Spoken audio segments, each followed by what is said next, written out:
Back here on Valley Vibes, we had our straight talk session, Dana and I, where we assailed everybody. And we really don't mean to offend anybody, truthfully. No. But the Italian-American stuff is real. I agree. 100%. I mean, it's real. Mm-hmm. I feel it in my Italian soul. Well, the thing that irks me, too, is the fact that your family and mine had to relinquish their citizenship, and now we can't get dual citizenship. And now we can't get dual citizenship. We're suffering for this. But these people that came in the 1890s and in the 1920s, their families go back 3 generations, but they can have citizenship. That's right. That's absolutely ridiculous. Yeah, so, I mean... So we had to... And that's maybe one of the reasons I'm so angry about it, because I can't get my dual. Right. And I tried to do that, too. For those who didn't know, that anybody who came to this country between World War II and 1973 had to renounce their citizenship. They did. And I went back to my family's house, which I was able to find in Hesperia, and their farmhouse, their farmhouse had a bomb that landed right in the middle of it. So they were escaping. The Allies. Yes. And so coming over the Appian Way, Hesperia got hit terribly. La Via Appia Antica. That's right. Begins in Rome and goes all the way down to Calabria. Yeah. And so it went right through Hesperia.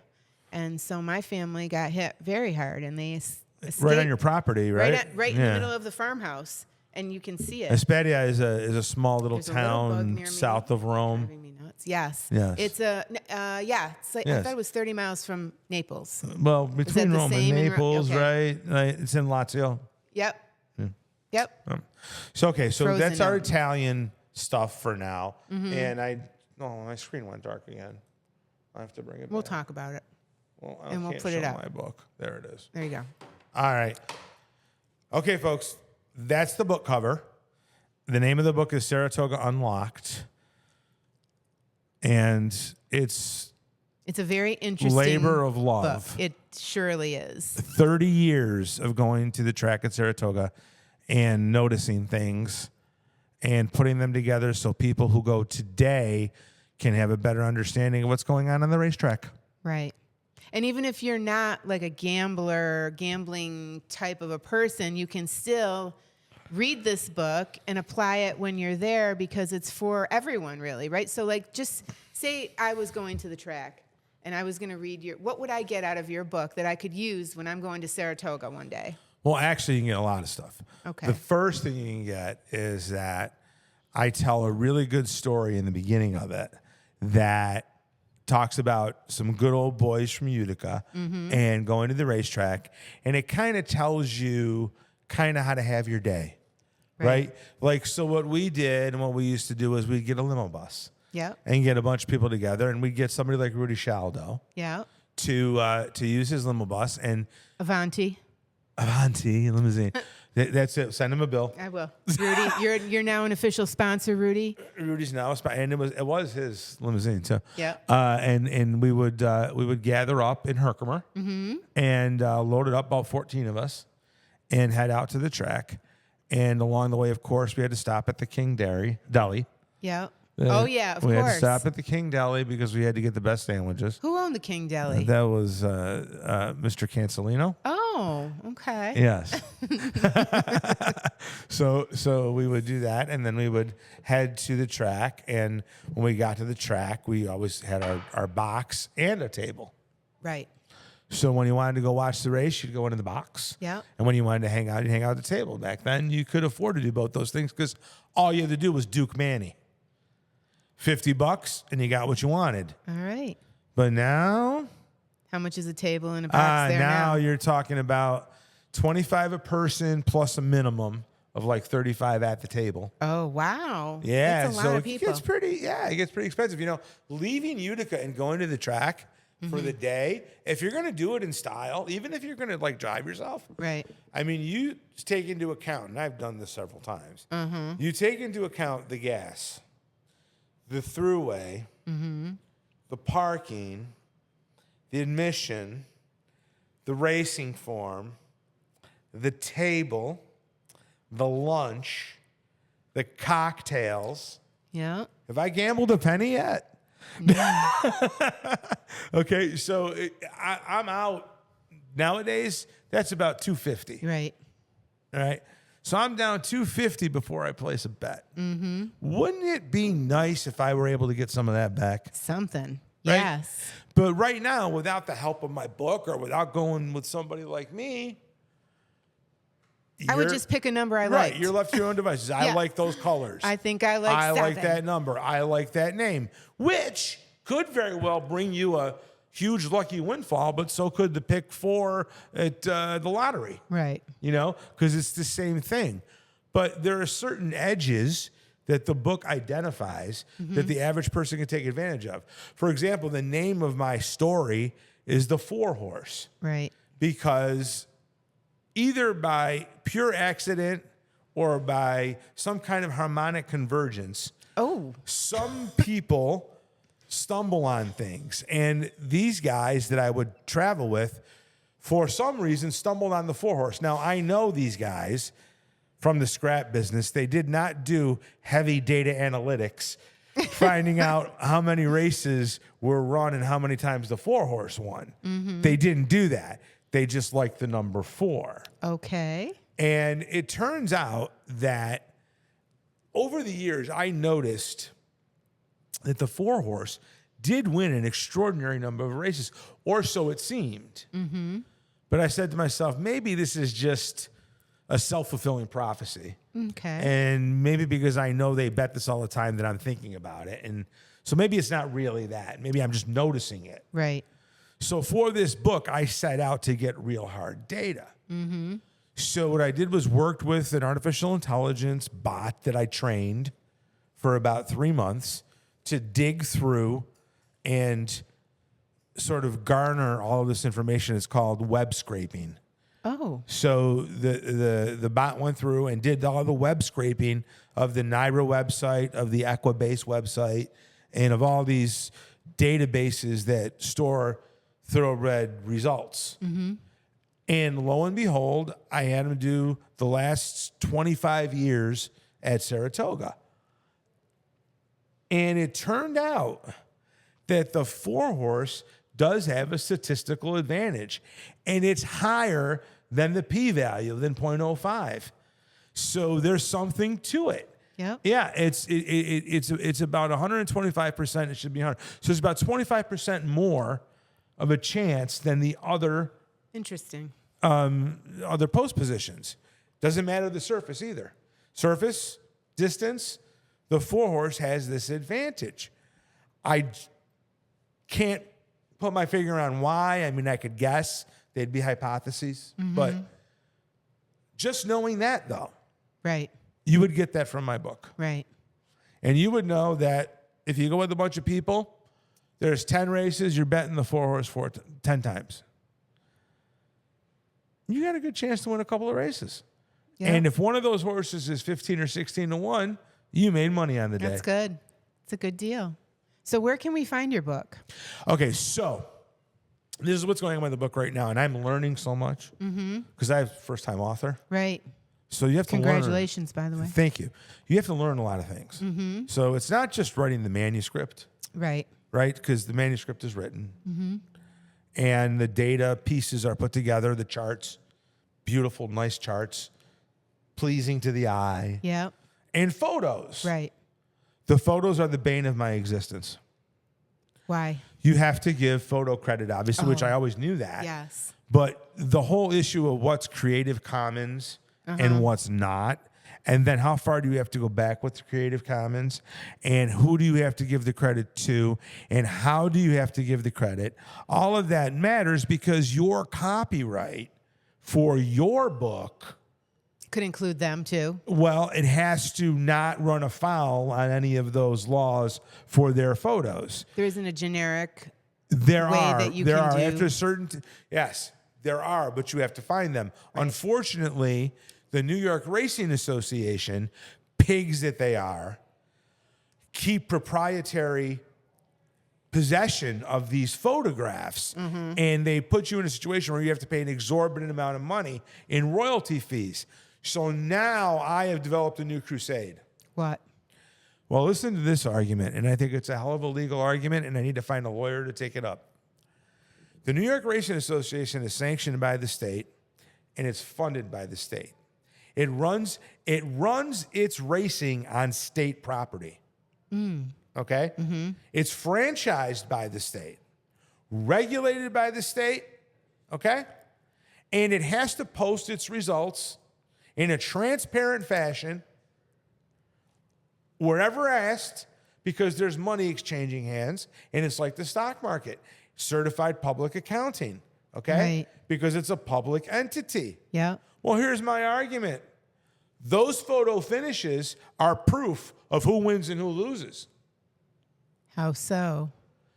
Because the horse that wins, those people get paid if you have that ticket. And the horse that lost, you don't get paid. Right. So that's the proof Gotcha. that the money was doled out to the appropriate people. And that the photo was genuine. Right. So why? So how can you claim proprietary, artistic possession of these and demand a royalty when they really should be all open source public information because you're paying out dollars on them? Right. I understand. I have a lawsuit.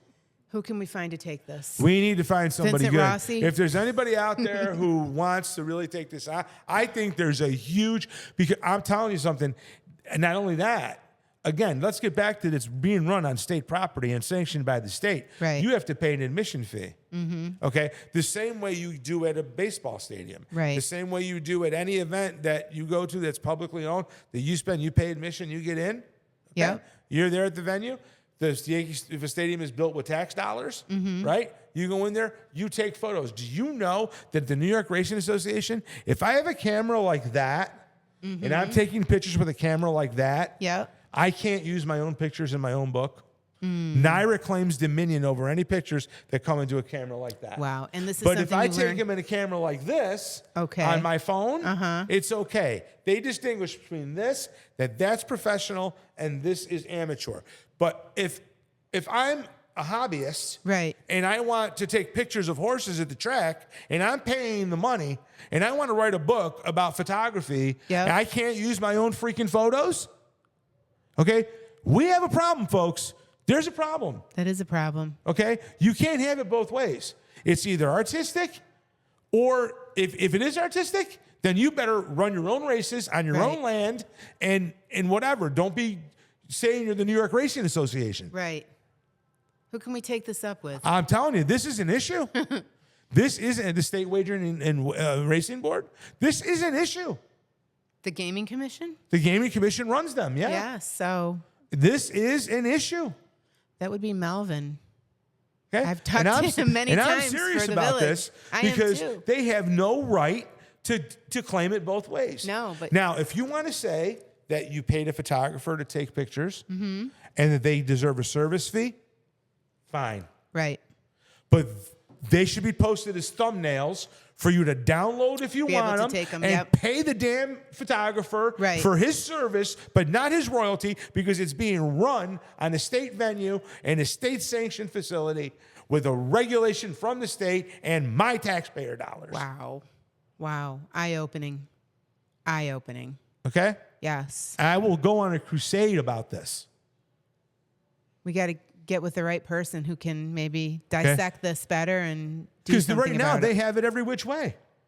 That's unfair. It's completely unfair. And then they get bailouts when they lose money. And they get money from video lottery terminals. Then at Aqueduct, the video lottery terminals pay for the purses that are being given out to the horsemen at the track. Wow. This is too much in one day.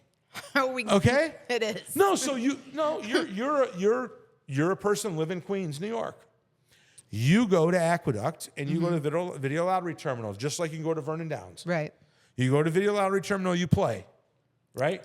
Your money that you lose is funding the activities at that racetrack.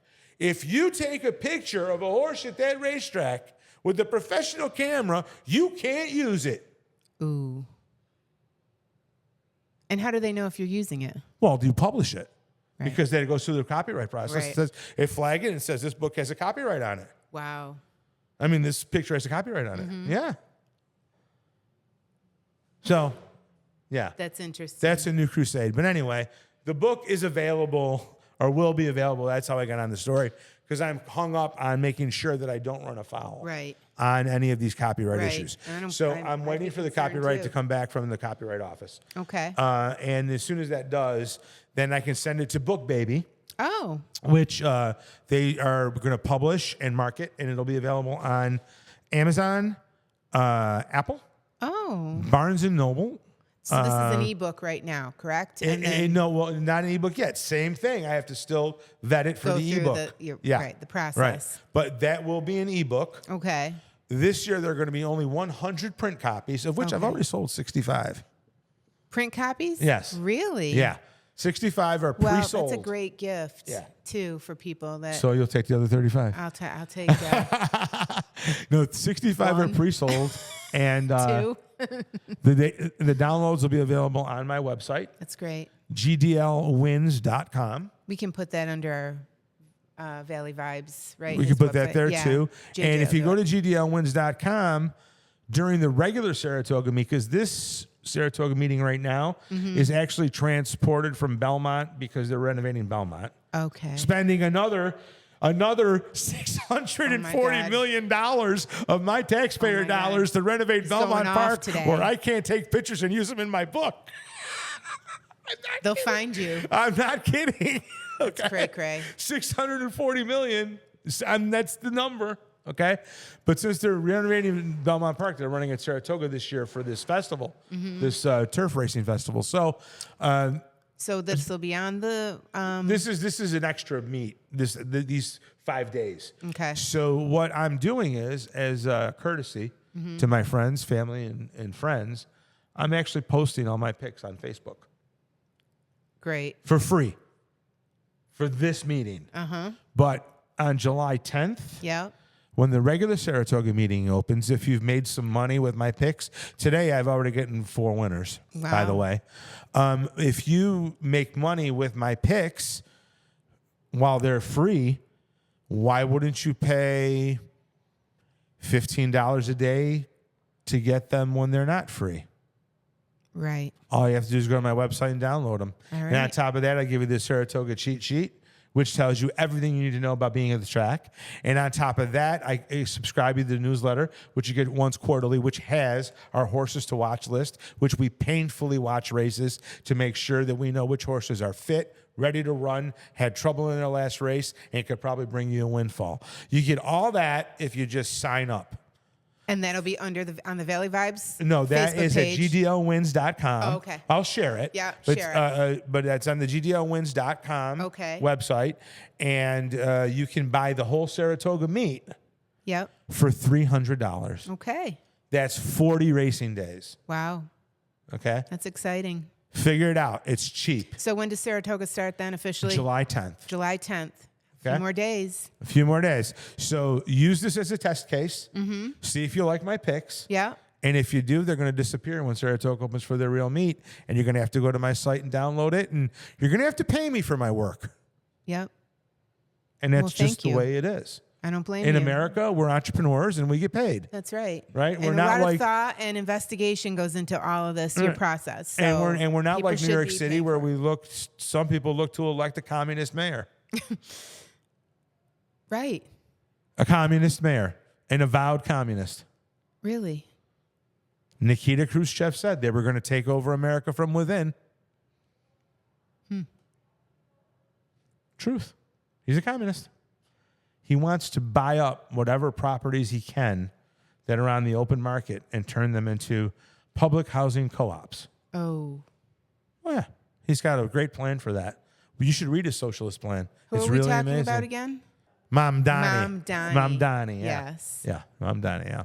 Just for the people to So people know that if you're listening to us in New York City, if you vote for him, you're voting for the destruction of America. So just so you know that. What are your thoughts on Diddy's trial? I really don't have anything. That's got a lot to go yet. There still has so much more resolution. I thought it was travesty. He made bail, right? Isn't that what happened? I don't know what happened. I was so disgusted after I heard the verdict that I had to leave. I had to go. I couldn't even breathe. Yeah, it was found but those were the lesser charges, weren't they? Yes, 2 lesser charges. What was it? Transportation of prostitution I mean, really. I saw Gloria Allred last night. She was out of her mind on Fox I'm going to be out of News. my mind too because it's frightening. Yeah, I can't weigh in on that because I don't have the evidence. I haven't watched.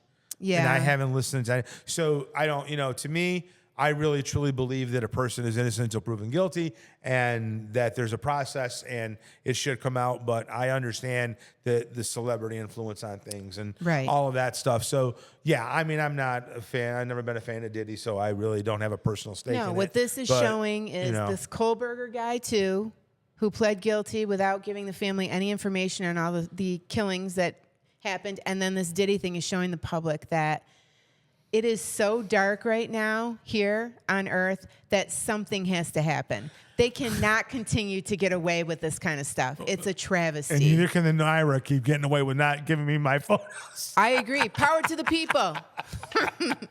I agree. So, all right, so we're not voting for communism. No. We're voting for open source. Yes. Right? We want light on things. Yes. Okay?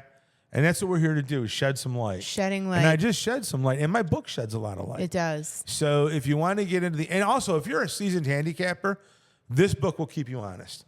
You get into this book, and if you've forgotten the fidelity to your process, this book will get you back in touch with the fidelity of the process. All right, so what's the name of the book? Go ahead. Saratoga Unlocked, a data-driven handicapping guide. All right. Well, GDLwins.com. I expect you're going to have a lot of people interested in this book, especially now. It's timely, coming out. You can inbox me on before. Facebook. I will give you the download. You could text me. I have a separate phone number for that. It's the hotline. If I can remember, it's area code 949-568-3805. Wow. Okay. Right? Give Stooch a text. Right. 949-568-3805.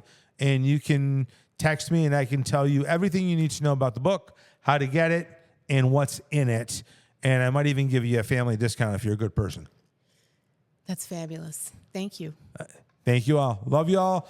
That's it for Valley Vibes this episode, and we'll be back in a couple of weeks. Thanks for watching. Thanks, Dana. Thanks, John Pizek. Thanks, JJ. Yes, thanks, JJ. Thanks, Josh. Josh, too.